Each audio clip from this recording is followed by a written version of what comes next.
Крим авторитет Камчы Көлбаев кармалды. Бүгүн Бишкектеги Авангард спорт клубунда Крим төбөлү Камчы Көлбаевдин кармалганы маалым болду. Бул маалыматты УКМК ырастаган. Бирок УКМК азырынча Көлбаевдин кайсы кылмыш иши боюнча кармалганын ачыктаган жок. Бүгүн 22 октябрда Аларча мамлекеттик резиденциясында Жогорку Кеңештин кезектеги жыйыны өтүүдө.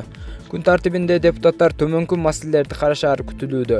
Кыргыз Республикасынын президентин шайлоо, Жогорку Кеңешке депутаттарды шайлоо мөөнөтүн жылдыруу, Кыргыз Республикасынын конституциясына өзгөртүүлөрдү киргизүү тууралуу конституциялык мыйзам долбоору экинчи окууда каралаары күтүлүүдө.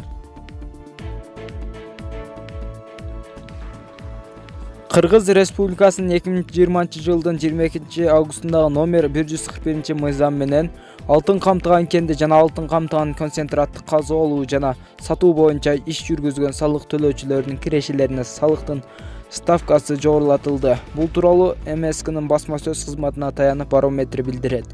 Салыктын ставкасы 2023 жылга чейин 7%, ал эми 2023 жылдан тартып 10%га жогорулатылат. Мындан тышкары ушул мыйзамга ылайык роялти боюнча салыктык базасы металл камтылган кенде же биржалык металлдын концентратында камтылган химиялык таза металлдын наркы болуп саналат.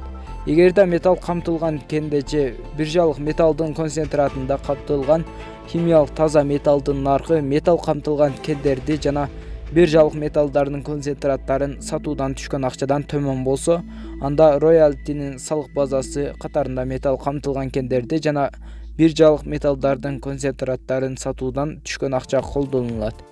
Роялти боюнча киргизилген өзгөртүүлөрдү эсепке алуу менен төмөнкүдөй бирдиктүү ставка берилет.